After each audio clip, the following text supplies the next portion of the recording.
Good morning, River Park Church.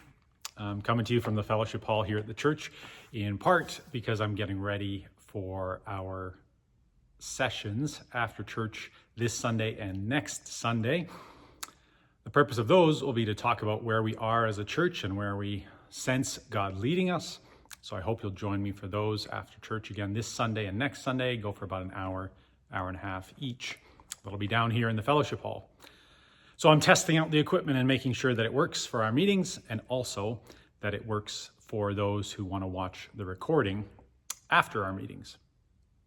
But this morning I want to talk with you about world pictures and world views. A number of you asked questions about my sermon on Ascension Day, and I thought they were great questions, and they lead me to this topic: world pictures and world views. I'm going to cover this in a series of videos. This isn't all going to fit in one day. So this week, next week, and perhaps even the week after, we'll talk about world pictures and world views. What's the difference is a place to start. What's a world picture? What's a world view? Maybe you've thought about one or neither of those words before. Well, one way to talk about it is our view of the universe and our view of ourselves and our purpose. Ancient people talked about a cosmos. Modern people talk about a universe. That gets to the difference in our understanding of world picture. How do we think the world, the physical world, actually works? Our modern world picture is a picture where let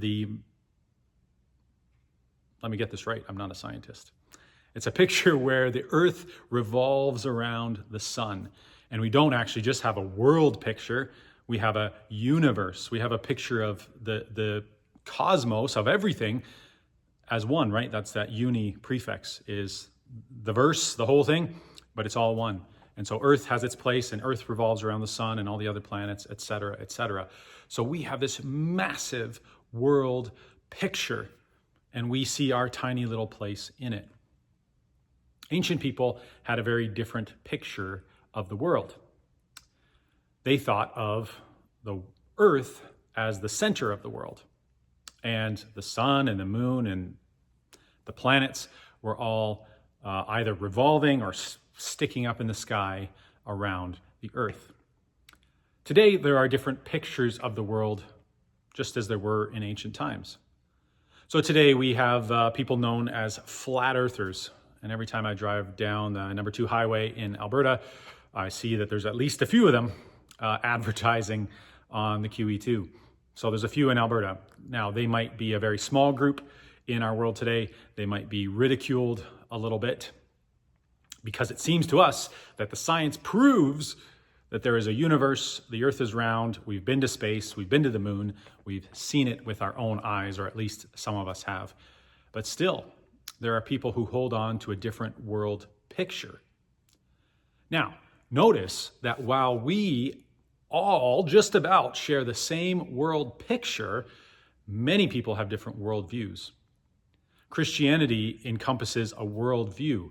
We talk about why people are here, how we came to be, what our purpose is, what we hope for in the future, how people should interact with each other, how society should be structured. There are many different variations of worldview within Christianity, but Christianity itself is and holds a cohesive worldview, a view of the world and our purpose in it.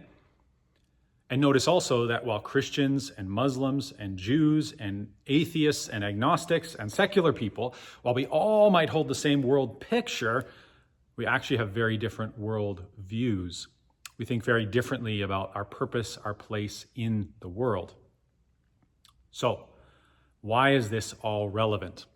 Well, I'm going to turn my camera here.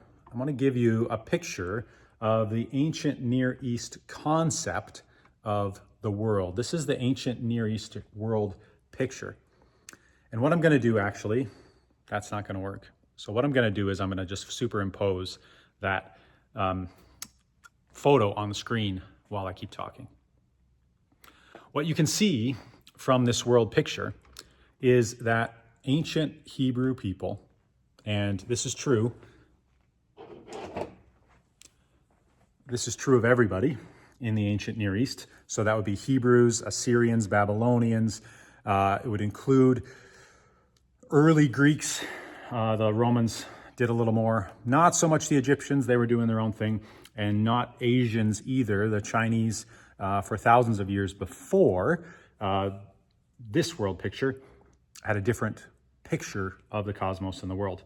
But in the ancient Near East, in the Fertile Crescent, Mesopotamia, Iraq, Iran, Israel, Jordan, down into northern Africa, and circling around the Mediterranean to where the Phoenicians would have been, which is now today like even Italy and as far as Spain and Portugal.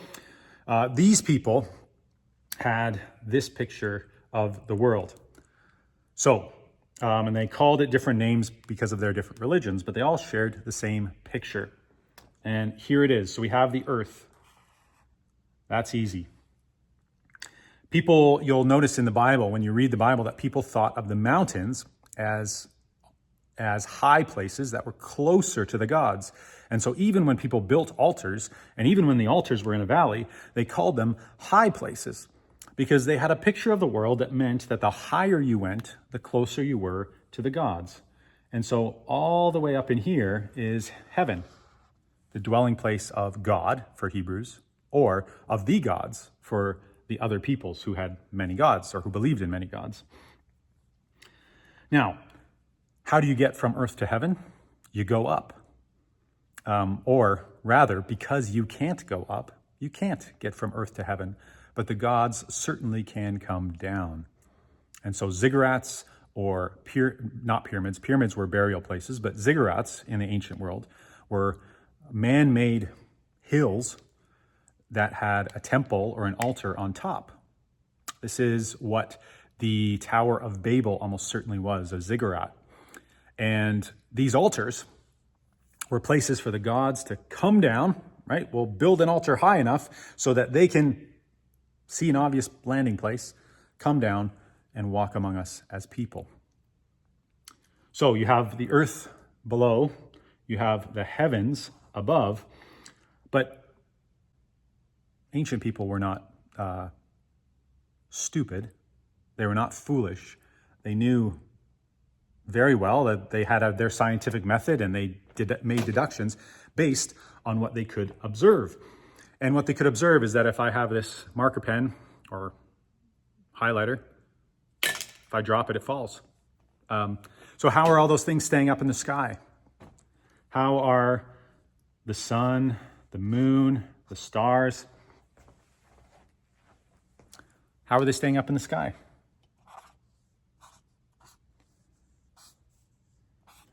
Well, clearly, they are fixed there.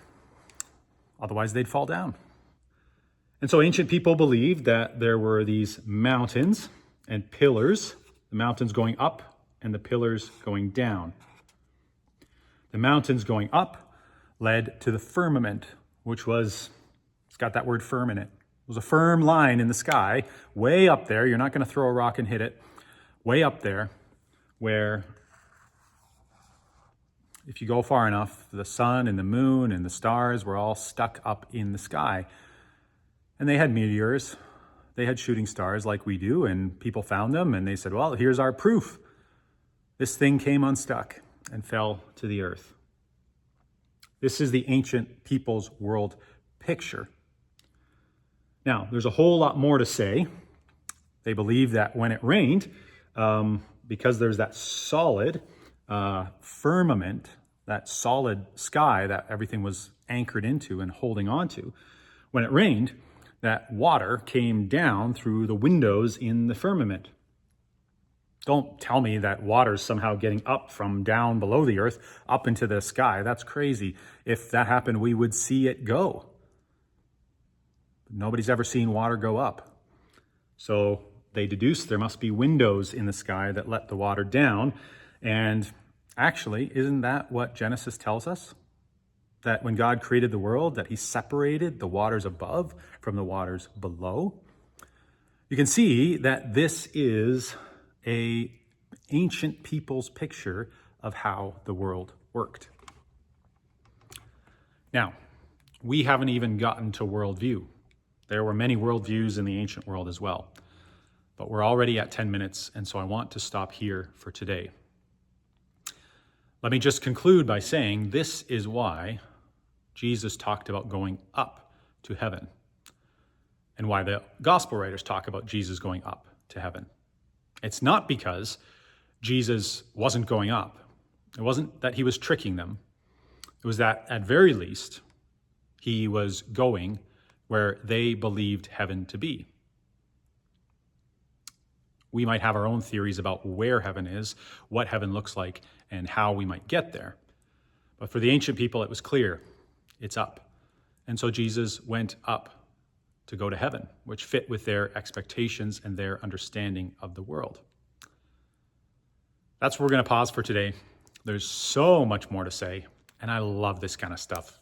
It meets with my weird love for history, for ancient history especially, for biblical history, and also for deep, dark, long rabbit trails. So I hope you'll stick around for the next few weeks as we'll continue talking here about world pictures and worldviews, and we'll get into what this means for our understanding of the Bible, starting with the ascension, starting with the resurrection, but then also working back into the Old Testament, like I already referenced creation today. I hope you have a wonderful week and that you join us for worship this Sunday. If you stuck it out this far, thank you. And as always, you're welcome at worship Sunday morning at 10 and gathering for prayer downstairs Sunday morning at 9:30. God be with you, and we'll see you soon.